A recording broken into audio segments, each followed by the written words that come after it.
열왕기하 2장 구약성경 562페이지. 엘리사가 거기서 베델로 올라가더니 길에 행할 때에 젊은 아이들이 성에서 나와서 저를 조롱하여 가로되 대머리여 올라가라 대머리여 올라가라 하는지라. 엘리사가 돌이켜 저희를 보고 여호와의 이름으로 저주하며 곧 수풀에서 암곰들이 나와서 아이들 중에 42명을 찢었더라. 엘리사가 거기서부터 갈멜산으로 가고 거기서 사마리아로 돌아왔더라. 아멘.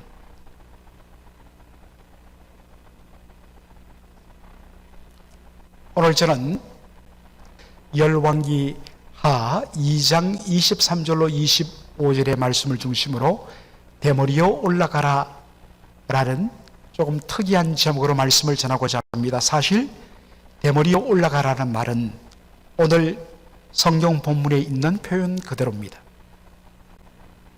제가 어릴 때에 라디오에서, 그 당시에는 이 트랜지스터 라디오 뒤에 건전지를 이렇게 4개 말아서 끼워놓은 그 트랜지스터 라디오를 켜서 주파수를 이렇게 요리조리 맞추면 라디오를 들었는데, 한 6살, 7살, 초등학교 한 1학년 정도, 그 정도 나이에 참으로 지금도 생생하게 기억나는 노래가 있습니다. 참 노래 가사가 재밌는 김상희 씨의 대머리 총각이라는 노래, 이렇게 시작하죠. 지금도 기억이 나요. 8시 통근길에 대머리 총각. 사실은 저는 이 대머리 총각이 그 8시 통근길 그 버스를 타면서 혹은 전차를 타면서 한 아가씨를 눈여겨본 줄 알았는데 그렇게 알았거든요. 그런데 오늘 이 설교를 완성하고 가사를 한번 찾아봤더니 반대로 한 아가씨가 이 대머리 총각에 대하여서 사모하는 마음을 가지고 오늘도 8시인데 오늘 오시는가? 이렇게 하는 가사의 내용이더라고요. 여러분, 요즘에는 정말 가발이 얼마나 탁월한 기능을 가진 가발이 많은지, 또 가격도 몇백만 원대 한다고 들었습니다. 그런데 1970년대 그 초반에 여러분, 뭔가 제대로 된 가발이 어디에 있었겠습니까?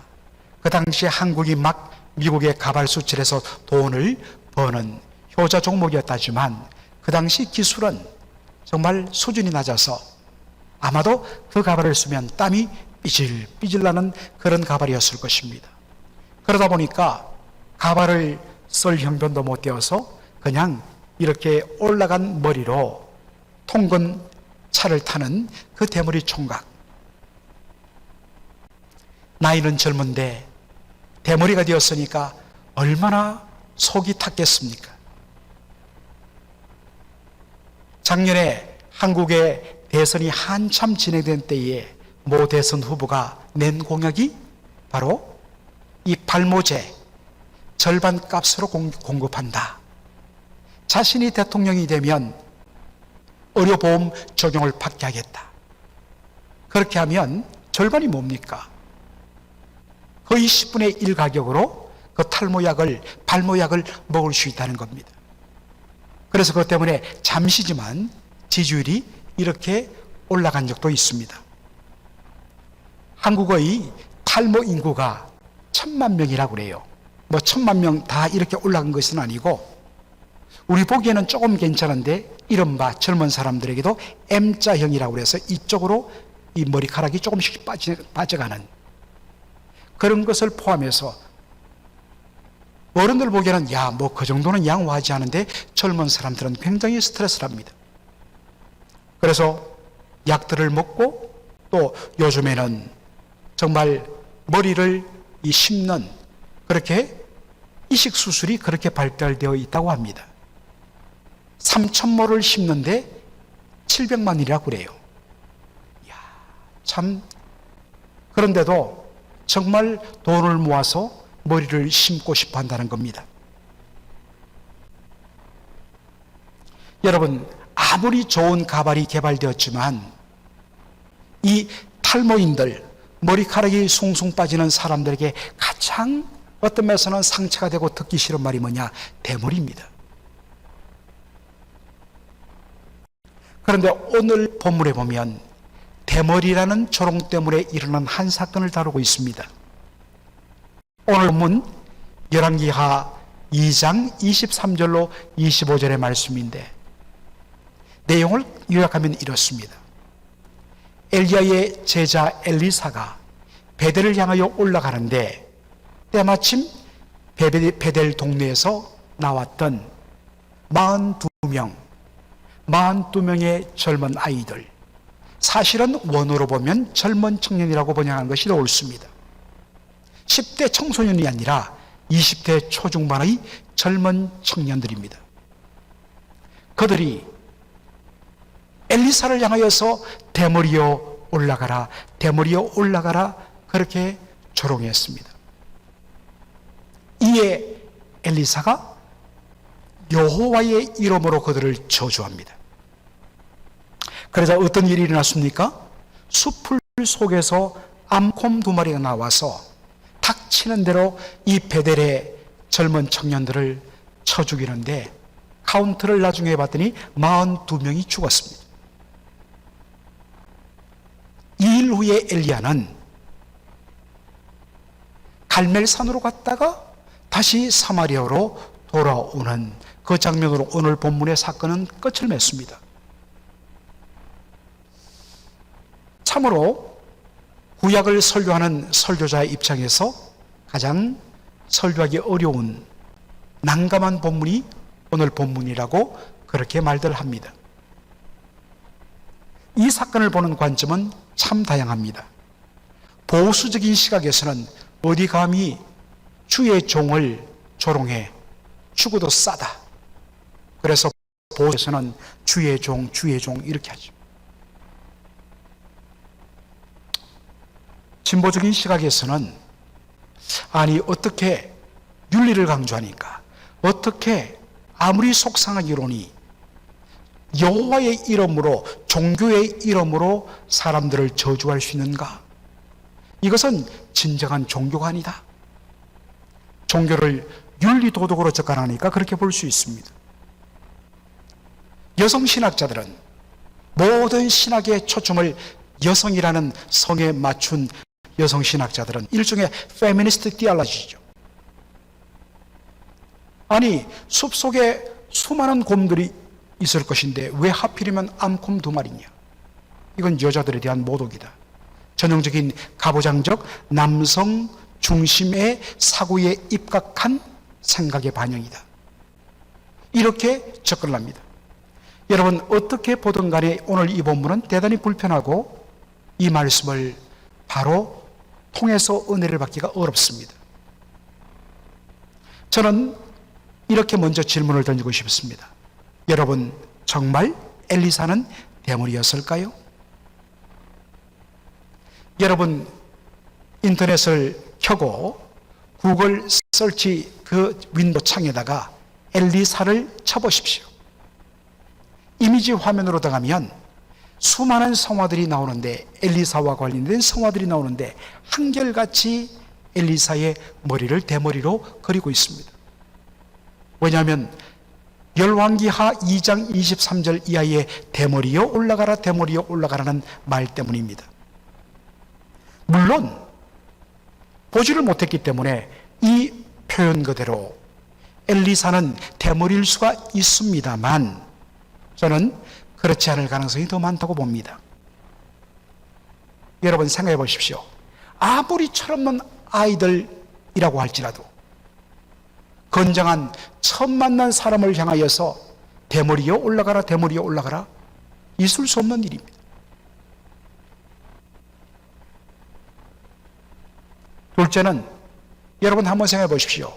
실질적으로 엘리사가 대머리인데 대머리 때문에 늘 스트레스를 받고 있는데 이 젊은 것들이 자신을 향하여서 대머리 놀린다고 해서 열받아갖고 하나님의 말씀을 전하는 선지자가 열받아갖고 여호와의 이름으로 저주했다고 칩시다.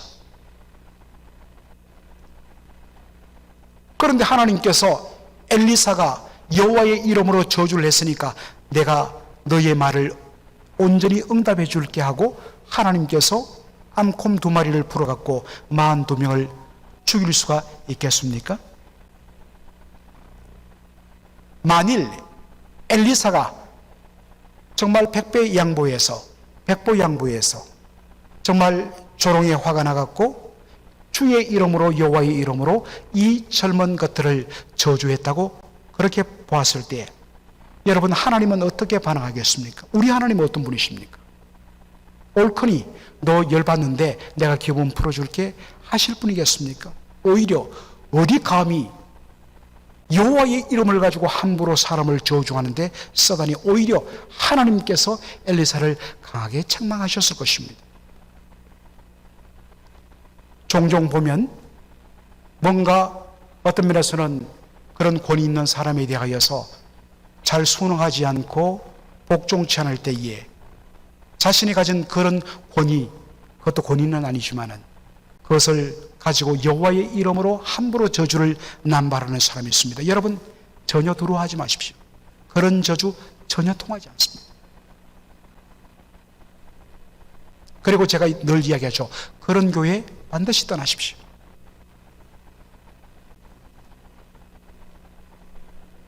우리 하나님은 그런 분이십니다.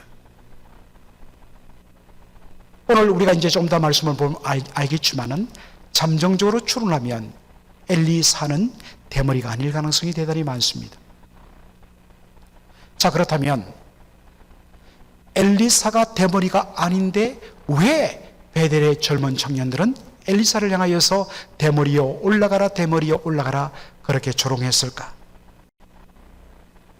여러분, 레위기 13장에 보면 정결 규례 중에 바로 나병에 관한 규례가 나옵니다. 이른바 문둥병이죠.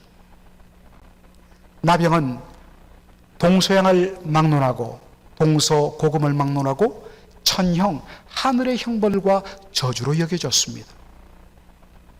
나병에 걸리면 그는 부정한 자로 여겨져서 적극적으로 그 가정과 마을에서 쫓겨나고 추방되고 심지어 하나님 성전으로 나와 예배드리는 것마저도 막혀버리는, 그래서 삼중의 버림을 당하여 홀로 추방되어 살게 됩니다.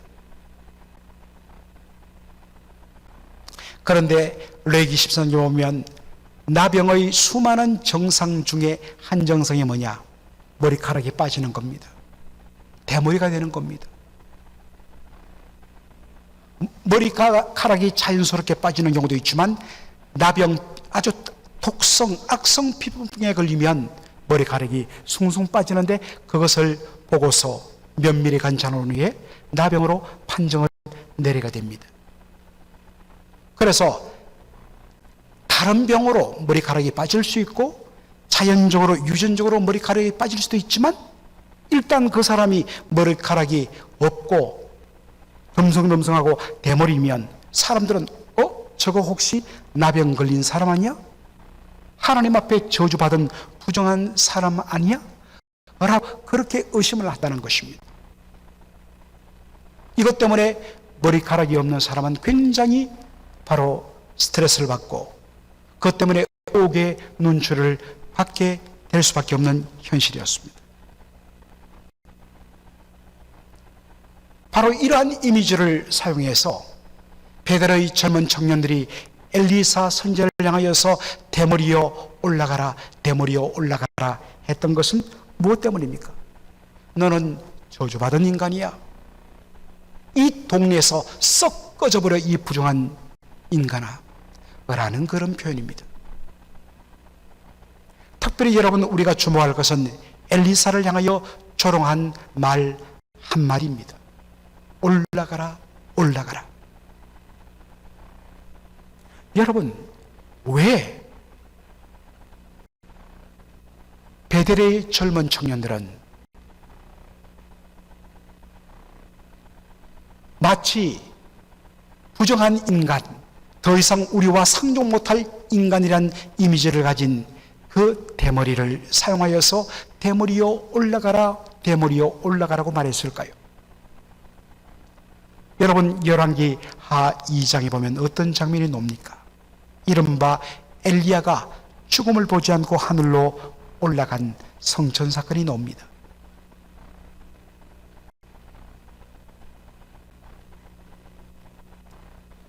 엘리야는 엘리사에게 사명을 맡기면서 이제 곧 나는 하늘로 올라갈 것이며 더 이상 너희는 나를 보지 못하리라 말씀합니다. 그리고 그 말씀 그대로 그가 하늘로 올리움 받습니다. 여러분, 엘리야가 어떤 인물입니까? 우리가 열왕기상을 수요일마다 쭉 봤지만은 특별히 열왕기상 17장부터 엘리야는 아브왕과 이세벨의 우상 숭배에 대하여 목숨을 걸고 치열하게 싸웠던 그 시대의 선지자였습니다. 그런데 그 선지자가 하늘로 올라갔습니다. 엘리사에게는 너무나 충격적인 사건이었습니다. 아직도 엘리야가 할 일이 많은데 엘리야는 떠나버리고 이제 그 모든 사역, 그 모든 무게를 자신이 감당하게 되었기 때문에 그에게는 몹시 힘든 시간이었습니다. 그러므로 엘리야가 하늘로 올라간 것이 엘리사에게는 너무나도 고통스럽고 슬픈 일이었습니다. 반면에 엘리야가 하늘로 올라간 것을 기뻐하는, 그것을 굿뉴스로 여기는 사람들이 있었습니다. 바로 베델 사람들입니다. 솔로몬 사후에 르호보암 왕 때에 이스라엘 나라는 북왕국 이스라엘 10지파와 남왕국 유다 2개 지파로 나뉘어지게 됩니다. 그런데 북왕국 이스라엘을 바로 북왕국 이스라엘의 첫 번째 왕이 되었던 여로보암이 자신의 왕국을 지키기 위하여 만든 종교적인 수단이 뭐였습니까? 금송아지 우상을 만들고 이는 너희 조상을 애굽에서 인도하여 낸 여호와라 하면서 금송아지 우상을 북왕국 이스라엘의 제일 북단 단과 북왕국 이스라엘의 제일 남단인 베델 두 곳에 세웁니다. 바로 금송아지 우상 숭배의 중심이 어디였습니까? 베델이었습니다.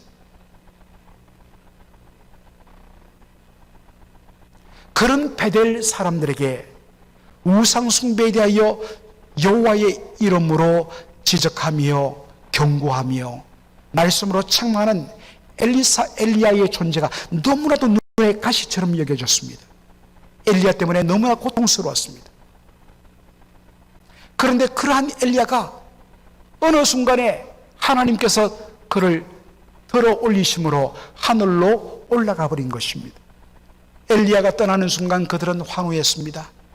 야, 이제 우리가 마음껏 금송아지 우상 숭배를 할 수 있구나. 그런데 이게 웬일입니까? 엘리야가 떠나버리니까 엘리야보다 더 센 엘리사가 나타난 것입니다.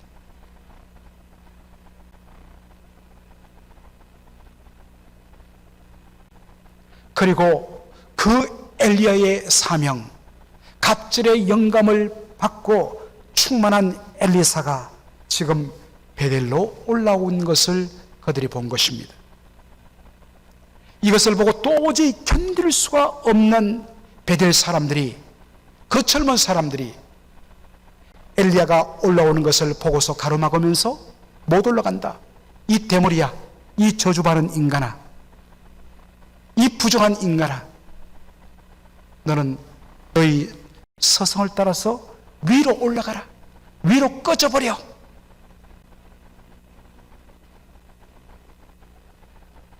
사랑하는 성도 여러분, 엘리사에 대한 모독과 조롱은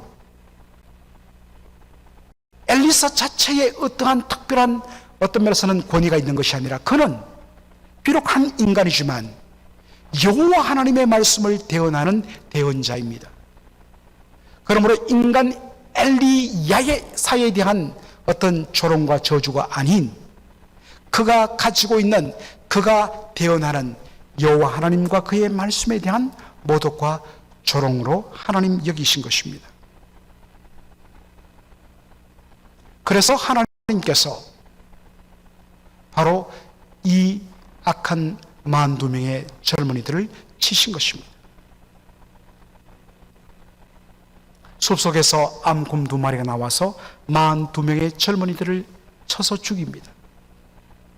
그런데 레위기 26장을 보면 하나님의 말씀에 불순종하는 타락하고 부패한 이스라엘 백성들, 하나님의 언약을 모독하고 불순종하는 목이 고든 이스라엘 백성들을 향하여 하나님께서 끊임없이 그들을 향하여 심판에 대한 말씀이 나오는데, 그 중에 하나가 뭐냐?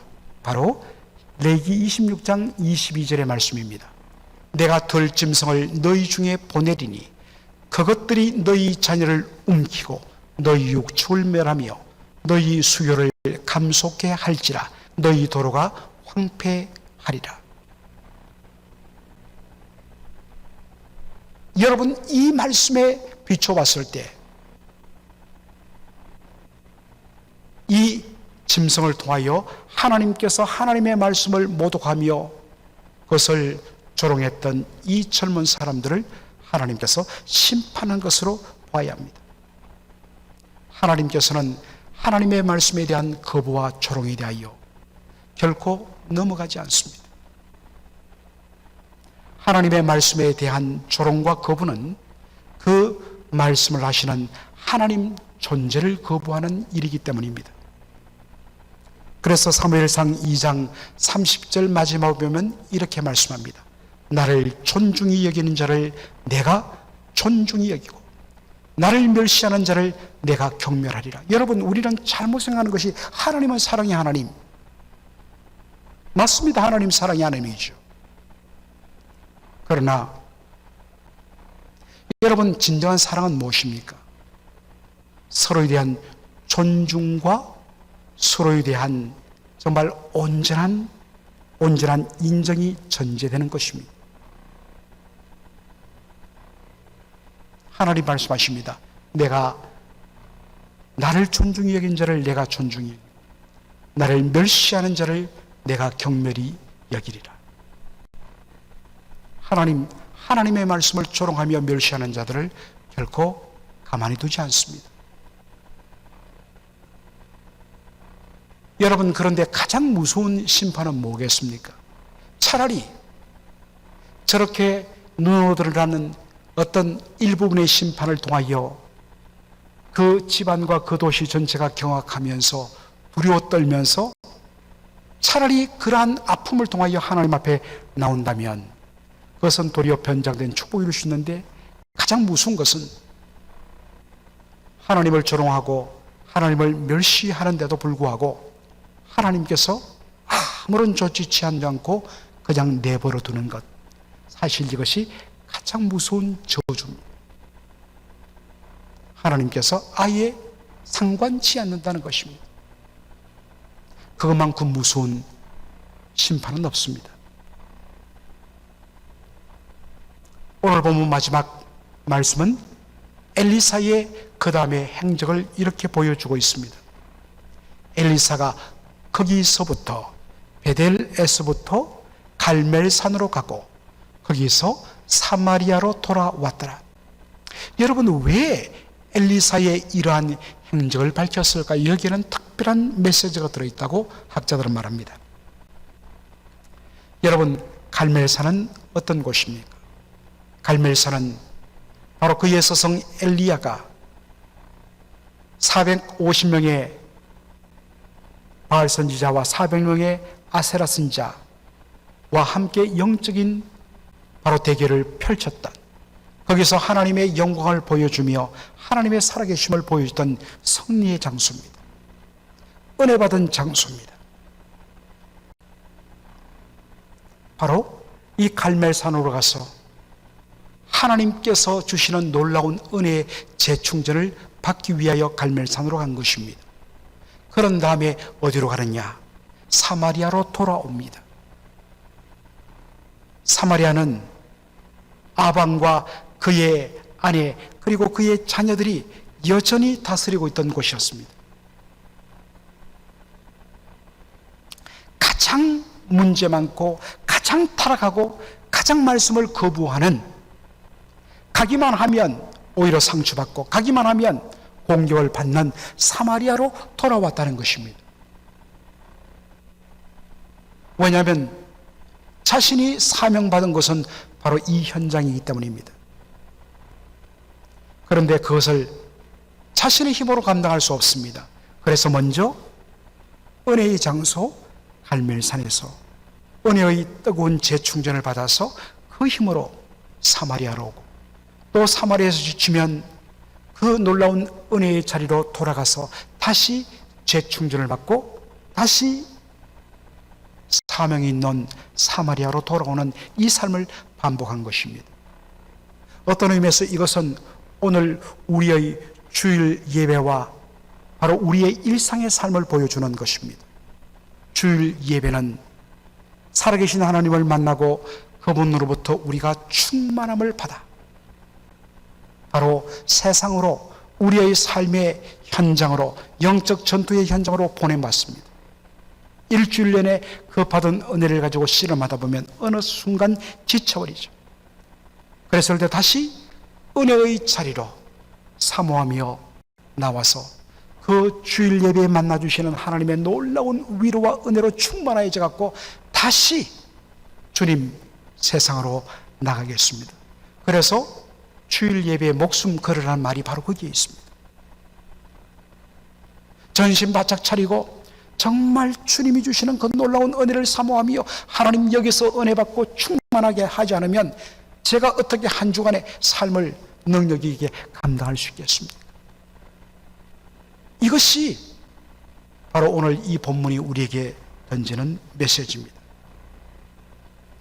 성도 여러분, 우리 교회는, 그리고 우리 각자의 심령은 어떻습니까? 하나님의 말씀의 정도를 입술을 통하여 들려주시는 하나님의 말씀에 대하여 얼마나 존중히 여기며, 말씀을 전하는 종 개인에 대한 존중이 아니라 그 종을 통하여 들려주시는 성령이 주시는 음성에 대하여 얼마나 존중히 여기며 사모하고 있는가?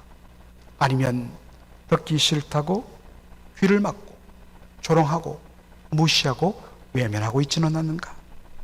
하나님이 말씀하십니다. 나는 나를 존중히 여기는 자를 존중할 것이며 나를 경멸히 여기는 자를 내가 경멸하리라.